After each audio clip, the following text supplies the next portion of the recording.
sur ce moment important de la vie municipale, qui est le débat d'orientation budgétaire. Merci, Monsieur le maire. Avant de commencer mon intervention, permettez-moi, mes chers collègues, d'adresser au nom du groupe avec vous pour Waterloo un message de sympathie au docteur Duquesnoy et la remercier pour toutes ces années qu'elle a passées à servir sa ville. Je me joins à vos remerciements. Monsieur le maire, chers collègues, ce premier débat d'orientation budgétaire n'est assurément pas celui que nous aurions souhaité. Sur ce point, au moins, nous sommes d'accord. La crise sanitaire met à mal nos institutions et laisse planer bien des incertitudes sur l'exercice à venir. C'est une réalité que personne ne conteste. On pourrait aisément se retrancher derrière cette situation calamiteuse, utiliser le conditionnel à tout va, comme dans cette présentation que vous nous faites aujourd'hui. Nous expliquer que c'est la conjoncture mondiale, la crise économique ou encore la crise sanitaire ou je ne sais quoi encore, qui explique la situation, disais-je, calamiteuse dans laquelle notre ville se trouve. Pour autant, force est de constater que budget après budget, il existe un manque évident d'anticipation dans notre commune. Nous subissons en permanence cette gestion sur le fil du rasoir. Notre capacité d'autofinancement ne nous permet malheureusement pas de faire face à l'entretien de notre patrimoine, d'assurer sa pérennité avec sérénité. Après la piscine, bien sûr annoncée dans votre programme, mais des financements, nous verrons, c'est l'église Saint-Maclou qui a été touchée sans qu'on ne puisse réagir, faute de budget. 2,4 millions d'euros sont nécessaires pour la réparer et une fois de plus, nous devons espérer des aides et subventions. Sinon, les portes de cette église resteront fermées. C'est tout bonnement inacceptable. Chaque dépense envisagée nous oblige à être dépendants des financements, des dotations qui peinent à arriver et qui privent les Waterloosiens de leur équipement. Nous ne pouvons pas toujours compter sur l'État, l'AMEL et d'autres encore pour proposer des services de qualité à nos concitoyens. La masse salariale est, de longue date, trop importante. Et ce n'est pas un gros mot de le dire. Pourtant, les recrutements se poursuivent, souvent sans cohérence aucune, en dépit du bon sens, sans le souci de recrutement utile à notre ville. Nous savons bien sûr quelle réponse vous allez nous apporter. Alors, Monsieur Ricci, dites-nous quel service je ferme, combien de salariés je licencie. Ces questions que vous poserez, ou pas d'ailleurs, dans quelques minutes seront à elles seules un aveu d'échec et vous conduisent à emmener votre majorité vers une fuite en avant. C'est du déjà-vu. Je connais et ça ne marche plus. Il faut réformer les services, évaluer les besoins, mettre en place une politique de requalification des agents avec des changements de poste accompagnés. L'évolution des modes de communication et le numérique ont profondément modifié les besoins en accueil physique et des changements sont possibles par la mise en place de nouvelles procédures bien plus efficaces. L'externalisation de certains services s'avère aujourd'hui indispensable. Nous ne pouvons plus continuer à vouloir tout gérer en interne. Cette époque est révolue. La pyramide des âges des agents en poste nous démontre que bon nombre de départs interviendront dans les 5 années à venir. Il est plus que temps de prendre ces décisions et d'envisager une gestion prévisionnelle des emplois et des compétences à la hauteur des enjeux. Quelle est donc votre vision ? Allez-vous mettre en place un réel plan visant, bien sûr, à la bientraitance envers les agents au travers d'une transition réfléchie, mais aussi à l'allègement du budget de fonctionnement ? Je rappelle que les dépenses de personnel pèsent pour près de 70% du budget. Que chacun comprenne bien que, contrairement à ce qui a été maintes fois colporté pendant la dernière campagne, notre groupe ne veut pas virer du personnel. Ricci ne veut pas virer du personnel. Mais nous souhaitons réformer l'administration de cette ville, en optimiser les moyens et réduire enfin la dette abyssale qui diminue beaucoup trop lentement. La réalité, et vous le savez, c'est que si notre ville était un ménage, elle serait fichée à la Banque de France. Non. Ce qui serait le comble pour notre ville et la stratégie mise en place, vous en conviendrez. Gérer, monsieur le maire, c'est prévoir. Oh, bah alors, justement. Enfin, faire établir des plans pluriannuels sur l'état de notre ville, c'est bien. Mais les Waterloosiens veulent aussi un plan cohérent, réalistes et des explications pour comprendre comment leur argent est dépensé. Lapsus révélateur. Je vous ai laissé parler, monsieur, si vous pouvez me Bien sûr. laisser, s'il vous plaît, merci.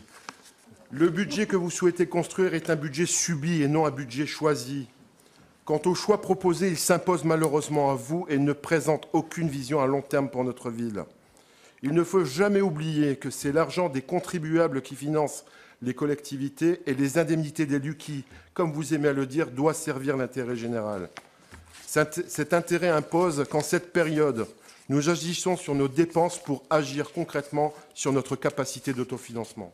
Je vous remercie. Bien, je n'ai pas reçu de demande de M. Soyer d'intervention sur les orientations budgétaires. On va faire une réponse à deux voix s'agissant de questions liées au personnel. Vous me permettrez de passer la parole pour la réponse à Madame la première adjointe Myriam Desmet, justement en charge de la gestion du personnel. Merci, Monsieur le maire. Monsieur Ricci, je suis heureuse de vous entendre sur le sujet, puisque on a été collègues pendant de nombreuses années et je ne vous avais jamais entendu vous exprimer sur des possibilités de restructuration ou autres forces de proposition. Mais je vais répondre à vos arguments. Je pense que effectivement, on n'a pas à rougir de notre masse salariale. On est une ville au service de nos concitoyens. On propose de nombreux services qui ne sont pas toutes des compétences obligatoires municipales et il ne faut pas l'oublier. Je pense aussi que le travail a été fait, a commencé tout du moins dans différents services. Les restructurations existent, en témoigne le travail qui avait été fait par la cuisine centrale et les écoles, ce qui a permis de mutualiser les moyens entre la cuisine centrale, le personnel de service et permettre une organisation de qualité, ce qui a permis aussi de monter en compétences et en puissance des personnels. Je pense que rien que sur ce service, en une année, on a pu en monter 6 ou 8 de mémoire en compétences. Donc ce travail, il est commencé et il est régulier au fil des années.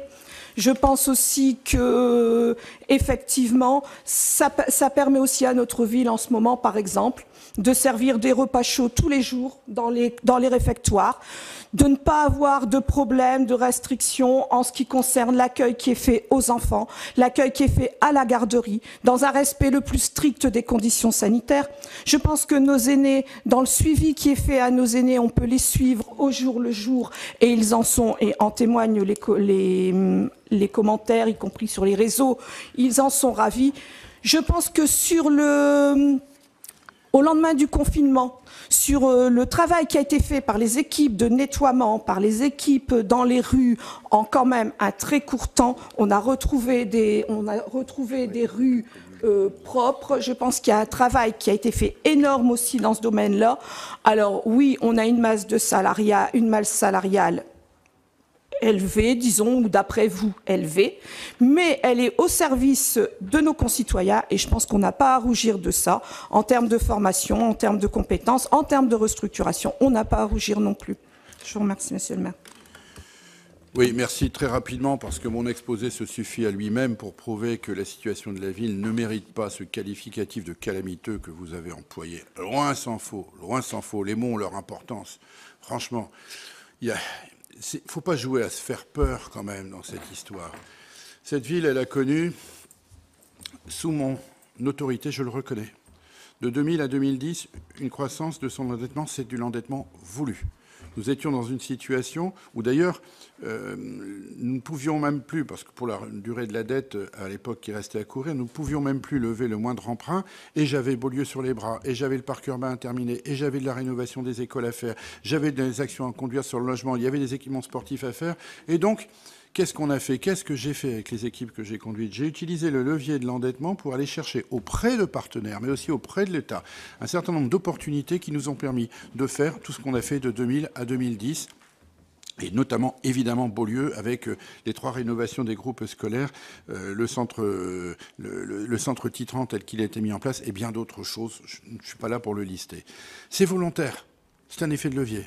Mais c'était clé pour la modernisation de cette ville. Il fallait des parcs d'activité, il fallait renforcer l'attractivité de la ville et de ses services publics, il fallait améliorer les conditions de vie des habitants. De 2000 à 2010, oui, ça a progressé. De 2011 à 2020, ça décroît. Il faut, dites-vous, faire décroître ça plus vite que me l'avez-vous dit antérieurement, car il n'y a pas 36 méthodes pour faire diminuer un stock de dette. Soit on le fait comme nous le faisons, méthodiquement, en levant des nouveaux emprunts moins importants que les anciens. Et ça décroît progressivement. C'est une stratégie de long terme qu'il faut tenir, dans l'attente d'avoir des ressources supplémentaires, j'y reviens dans un instant. Mais aller plus vite, ça veut dire soit réduire drastiquement des dépenses, donc faire des économies, ce que vous semblez plaider. Et quand on parle d'externalisation, il faut utiliser le vrai mot, ça s'appelle la privatisation, pas l'externalisation. On fait faire par d'autres. Mais il va quand même falloir le payer. Nous le faisons en régie. Nous le faisons en régie parce que nous préférons maîtriser la conduite de l'opération à destination de la population. Et sur bien des domaines, c'est évoqué, les écoles, les crèches, ce que nous faisons pour les personnes âgées, là où nous remplissons des compétences qui ne sont pas obligatoires, j'ai le sentiment que nous remplissons un service public à la population qui est notre fierté et que nous avons raison de faire et qui n'existe pas dans bien d'autres communes. On parlait il y a quelques jours du point d'accès au droit. Oui, ce n'est pas une compétence, le point d'accès au droit. Mais avec la majorité précédente, à l'époque, on a voulu avoir, non pas une maison de la justice et du droit, mais un point d'accès au droit pour aider à résoudre un certain nombre de difficultés juridiques de nos concitoyens, et nous le faisons. Donc, soit on réduit fortement les dépenses, par les mesures que vous avez évoquées, soit on augmente fortement les recettes. Ça s'appelle de revalorisation des impôts. Ce n'est pas ce que vous préconisez, en effet, et heureusement. Et il reste un troisième facteur, c'est d'essayer de réduire drastiquement les investissements. Et si on n'investit plus, on devient une ville morte. Si on n'est plus capable d'investir, de dégager une épargne entre des recettes et des dépenses, il n'y a plus de modernisation, il n'y a plus d'attractivité du territoire pour demain. Donc la clé de la stratégie financière de la ville, c'est d'avoir conscience de se tenir à une stratégie de long terme, qui va être celle d'une réduction progressive de l'endettement, mais en même temps aussi de développement des recettes à venir, des ressources pour demain. On a rebâti l'attractivité pour cette ville, qu'elle nous amène nos entreprises nouvelles, qui elles-mêmes apporteront des taxes foncières et donc des ressources supplémentaires. Le projet de l'Ox sur la Martinoire nous a évité d'avoir une friche de la Redoute trop importante, trop longue, mais en même temps va nous offrir une opportunité dès 2023-2024 d'avoir des ressources supplémentaires. C'est en millions que ça se compte. Les 1000 logements du centre-ville sont une opportunité pour le cadre de vie. Est-ce que quelqu'un a le regret d'avoir une friche en centre-ville où des gamins ont trouvé la mort un jour de fête des mères pendant des dizaines d'années? C'est ça qu'on veut avant de voir chez soi, ou est-ce qu'on veut un cadre de vie agréable? Est-ce qu'on veut des nouveaux habitants qui vont dynamiser l'activité commerciale et qui, en même temps, apporteront aussi des ressources supplémentaires à la ville? Il y en a pour 2-3 millions, 2023-2024, dans les ressources supplémentaires de la ville, issues des nouvelles entreprises ou des nouveaux programmes immobiliers. Et c'est avec ces ressources supplémentaires que nous bâtirons un nouvel équilibre durable pour la ville. Alors oui, je le dis, 2020, c'est un choc conjoncturel, c'est une correction conjoncturelle liée au Covid. Regardez, je le cite d'ailleurs dans le rapport d'orientation budgétaire, les Échos, Le Monde l'évoquent, beaucoup de villes, la Banque des Territoires m'en parlait il y a peu, connaissent une baisse de leurs recettes importante en 2020. La MEL elle-même a un plongeon de ses recettes très important lié à la baisse de l'activité économique. Et donc les autofinancements vont plonger. Dans beaucoup de villes, ces autofinancements seront négatifs. Dans beaucoup de villes, il y aura des résultats négatifs en 2020. Ce ne sera pas notre cas. Mais c'est un plongeon conjoncturel. Et avec la réanimation de l'activité, et avec les nouvelles entreprises, les nouveaux logements qui arriveront demain, ou plus exactement après-demain, eh bien, ce petit correctif de 2020 ne sera qu'un souvenir lointain, parce que nous aurons rebâti un autre équilibre à partir de 2023-2024. Donc n'ayez aucune crainte sur nos capacités à financer nos engagements financiers à court, moyen et long terme. Le mot calamiteux n'est absolument pas en adéquation avec les chiffres que j'évoquais tout à l'heure sur les chiffres cumulés de ce que sont nos ressources. Je le disais tout à l'heure, sur le résultat de gestion, sur le résultat de cumulé de fonctionnement, sur le résultat global à 6,3 millions. Cela fait des années que nous n'avons plus de concours de trésorerie de la part de nos partenaires bancaires, parce que nous avons une trésorerie très correcte. Nous avons des capacités à développer des plans d'investissement. Mais sincèrement, mes chers collègues, quand l'État met en œuvre un plan de relance, quand la MEL met en œuvre un fonds de concours pour aider les communes à mettre en œuvre un certain nombre de priorités, nous serions les derniers des idiots de ne pas aller frapper à la porte de nos partenaires pour aller chercher des sous, pour faire plus et pour faire mieux. Eh bien, je le revendique. Je n'en ai aucune honte. justement à aller chercher auprès de tiers, qui s'appellent l'État, la MEL, le département ou la région, les moyens qui nous permettent d'accroître l'efficacité de nos investissements et donc améliorer le cadre de vie des Waterloosiens. Voilà, je n'ai pas besoin d'en dire davantage. Je me sens très à l'aise dans la présentation de ces orientations budgétaires avec la majorité et j'enregistre ce que furent vos déclarations. Voilà.